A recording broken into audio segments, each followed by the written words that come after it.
are vulnerable people in Accra, the Greater Accra and Greater Kumasi, as we know it now, who have been promised. We know the gender minister said they're going to be fed.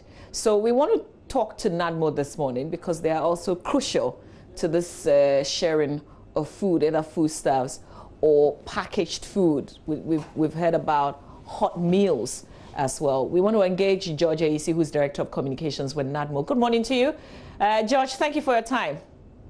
Good morning, Mama. Great. We want to understand how the sharing of the foodstuffs and the food is going. So explain what specific areas are we given food? Yeah, thank you. As the gender minister has said, they're collaborating with the National Disaster Management Organization and the local government ministry. National Disaster Management is under the Interior Ministry, so that's the collaboration we are doing. First, the NADMO has the structures across the nation as far as the data on individuals who are considered vulnerable are concerned. And so we use that platform to support and get the projected figure of people that are likely to be affected, especially within the 40 districts in Accra and then Greater Kumasi. So where are they specifically in Accra? Which specific areas are we looking at? Yesterday, I was part of a team that went to the Malata market area in Newtown, and then we moved to Mamobi communities, and then we moved to the Nima area also, and then moved to Alajo. So there are places there that people are deprived. Slums are within these areas, and so that's the places that we take this food to. The hot meals, that's what. Are you also looking at people who, because of the lockdown, can't do what they would do every day? So the shoe shine person, for instance, who doesn't necessarily live in Lima, may live in Amasaman, for instance. Are we reaching those areas as well? Yeah, all the NADMO district directors within this enclave are being given food to be able to supply to these people. They've identified the people and then they take the food rations to them. So that is ongoing. But yesterday we went to this specific area. We wanted the whole world to know that yes, indeed, this food supply is getting and reaching the people. So we took the media to some of these places. So let me understand you. You went to Nima, Mamobi, Alajo, but these are not the only places you are giving out food. Yes. No. I led a team to those places so the media can cover and then the world that indeed the program is ongoing. Okay. There are other places in Ashama. There are other places, as you said, in Ganoth, Gov't, and all those places that our directors are collaborating with the gender ministry and then giving the hot meals to these people. Okay, so what are we serving them? Breakfast, lunch? No, one hot meal. But the gender minister said that as we go into the future, it's likely we're going to add breakfast. But for now, is one hot meal a day, which is the lunch we give to them. Okay. So, you know, when you say hot meal, like what's contained in that package? Oh, some are rice, jollof, kenke. 3 days ago, they had pizza, tuzavi, and others. So it depends on the day and the meals that come with it. Okay. Is this the same team that's also serving the police? By saying police, I mean the security agencies who are out there working?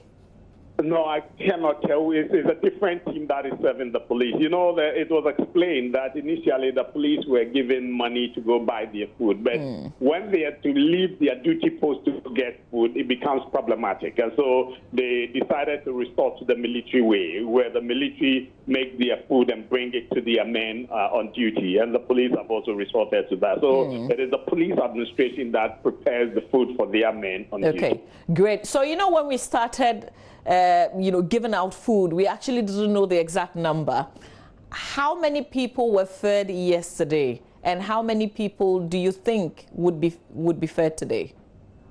Oh, and from the places, I don't have all the scorecard on my table now, but from the places we went to, we are looking at something in the neighborhood of 250 to 300 people within the places that we went, and even more. And I'm being conservative with my figures. Okay, all right. I guess it's too early, to put things together. But there's another aspect, Mama V. You did say the raw food. Yes, also ongoing. Gender Ministry is doing that directly. They package maybe 5 kilos of rice and then some other tomato and some vegetable attached to it, and then they give it to some individuals who then go to do the cooking on their own. We're giving the hot meal because most of these, as you said earlier, Susan Boy, others who have come to Accra to survive.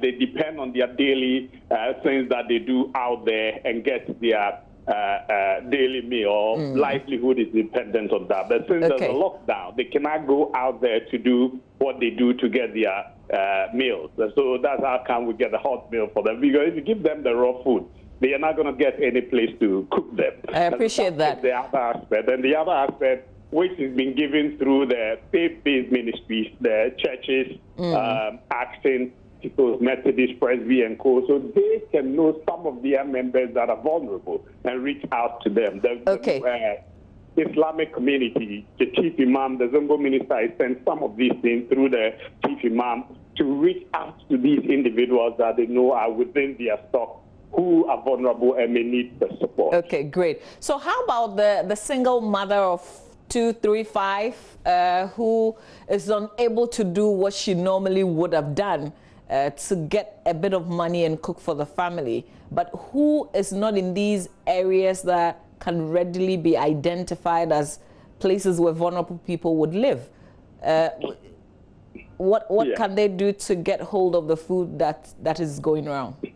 Yeah, because I said our men are also within the communities.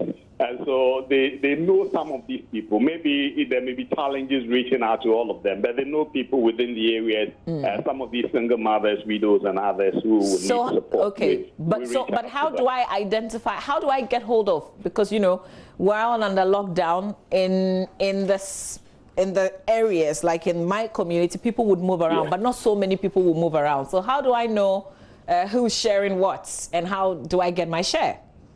Oh, okay. We've put some numbers. The gender minister has put out some numbers, which, if you permit me, I'll repeat here. Please do.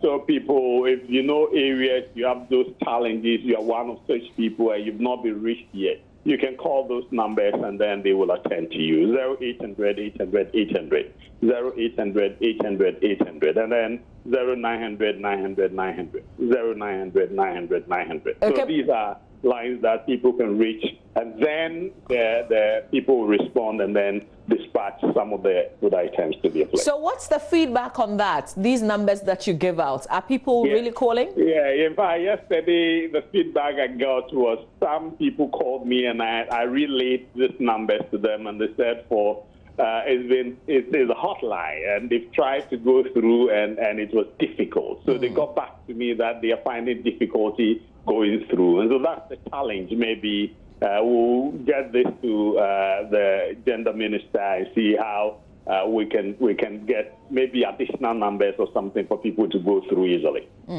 Okay. All right, George. We'll leave it here. We'll be following up with you. Are you visiting any more areas today?